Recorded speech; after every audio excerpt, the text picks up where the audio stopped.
নমস্কার বন্ধুরা। আমি কয়েকদিন ডুব মেরেছিলাম মানে ডুব মারতে বাধ্য হয়েছিলাম। আমার কাজের খুব চাপ ছিল, সেই জন্য আর রেগুলার ভিডিও করতে পারিনি। আজকে আবার এসছি আপনাদের একটু জ্বালাতন করতে। যদি মনে হয় যে দাদার ভিডিও একটু শুনতে ভালো লাগে তাহলে শুনে দেখবেন, আর অবশ্যই কমেন্ট করবেন। তো চলুন, আজকে যে কটা ইম্পর্টেন্ট ম্যাচ আছে আমার মনে হচ্ছে সেখান থেকে কিছু প্রফিট করা যেতে পারে, সেইগুলোই দেখাচ্ছি। যেমন এখানে ওয়ার্ল্ড কাপের আন্ডার 19-এর যে ম্যাচগুলো হচ্ছে না, সেই ম্যাচগুলোতেই ভালো প্রফিট করা যাচ্ছে।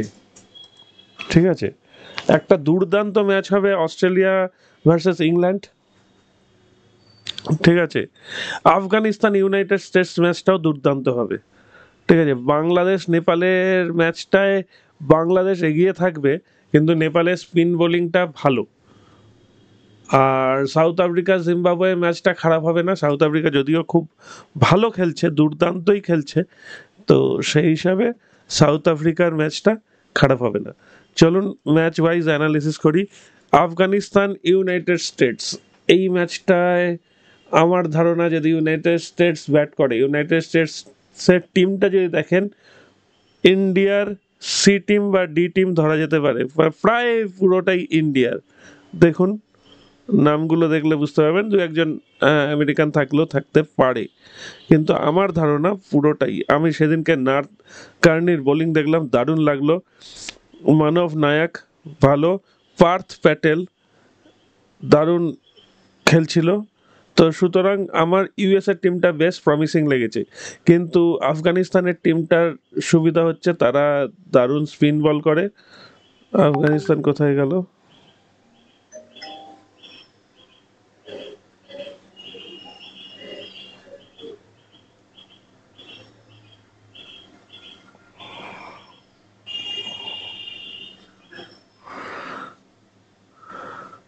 আচ্ছা, play of 16th place, play of এটা, তাহলে এটা সুবিধাজনক ব্যাপার। এটায় কোনো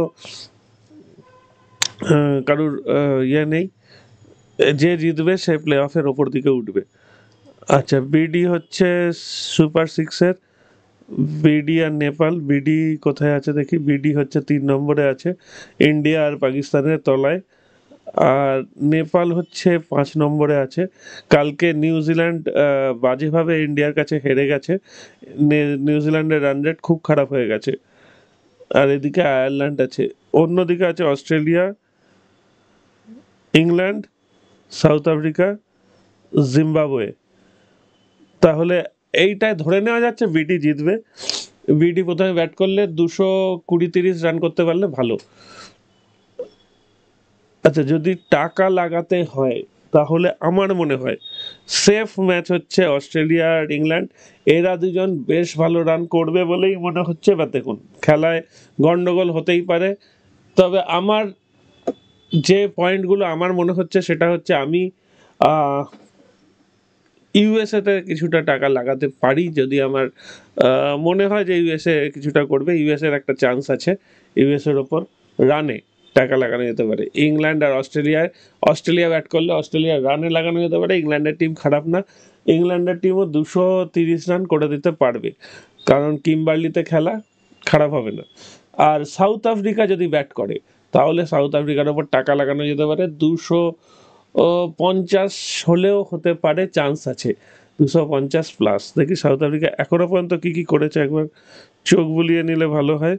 সাউথ আফ্রিকা 273 করেছে 27 ওভারে। ইংল্যান্ড এটা জিতে গেছে, সেটা বৃষ্টি বিঘ্নিত ম্যাচ ছিল, সেটা বাদ দিন। 230 করেছিল তাও। সাউথ আফ্রিকা 285 করেছিল সেকেন্ড ম্যাচে, ওয়ার্ম আপ ম্যাচেরটা বাদ দিন। আর এদিকে জিম্বাবুয়ে কি কি করেছে দেখে নি।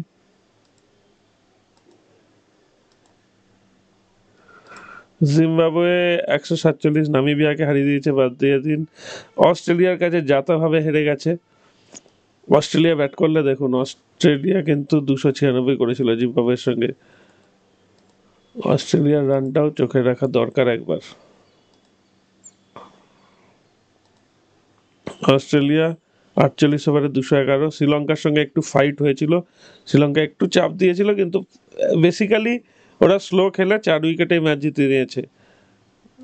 আর অস্ট্রেলিয়া নামিবিয়ার সঙ্গে 6টা উইকেট কেন হারিয়েছিল সেটা ওরাই জানে। যাক, ঠিক আছে। আর একবার বিডিকে দেখে নেওয়া যাক।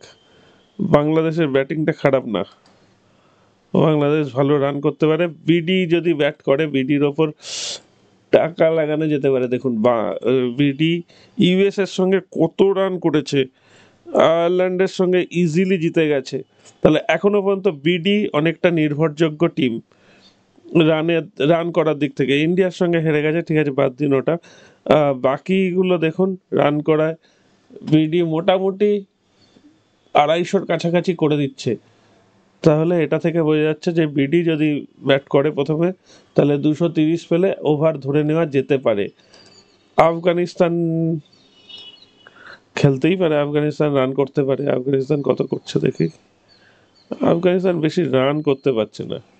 আফগানিস্তান সবসময় নেপালের সঙ্গে যখন রান পারেনি, তখন আফগানিস্তানের কিন্তু মুশকিল আছে। পাকিস্তানের সঙ্গে পারবে না, ঠিক আছে। তার চেয়ে বরঞ্চ ইউএসএ ভালো রান করছে।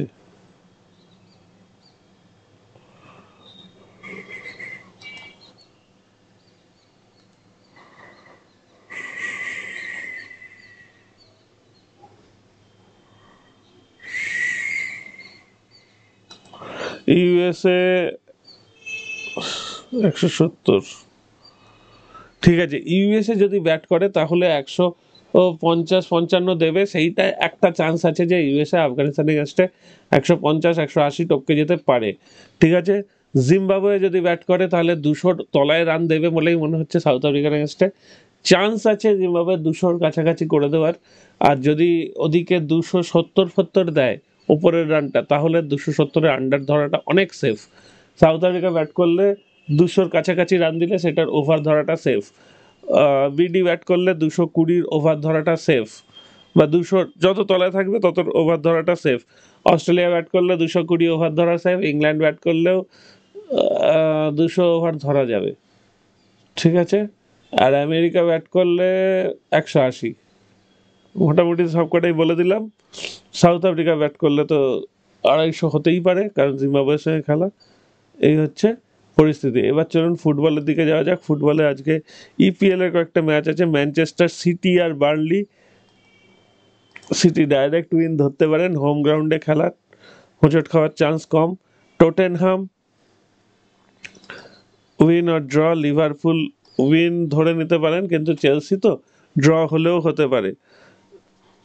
বার্সেলোনা উইন আর ড্র। অ্যাটলেটিকো মাদ্রিদ অবশ্যই উইন আর ড্র ধরবো। রায়ো ভ্যালোকানোর এগেনস্টে বিশেষ করে। ডিএফবি পোকাল, সেটা 1 তারিখে, 1 তারিখ মানে আজকেই রাত্রি ধরে নিন। হের্থা বার্লিন,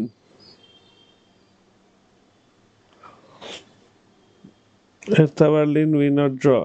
আচ্ছা, এএফসি কাপে জাপান যখন খেলবে, জাপানের গোল ধরে নিন 2.5 ওভার, এইটা ধরতে পারেন। এই খেলাটায় সুবিধা আছে, প্রফিট হওয়ার চান্স বেশি। ইরান আর সিরিয়াতে গোল 2.5।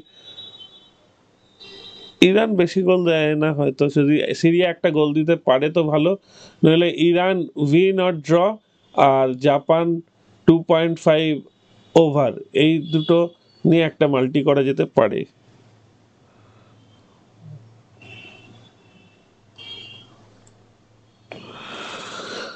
ঠিক আছে, মোটামুটি আজকে যা যা প্রেডিকশন ছিল বললাম। এবার বাকিটা দেখা যাক কতটা কি হয়, আমাদের প্রেডিকশন কতটা কাজে লাগে, কতটা দূর দিয়ে চলে যায়, সেটাই দেখার। বন্ধুরা ভালো থাকবেন, আশা করি খুব শীঘ্রই আবারও দেখা হবে। টাটা।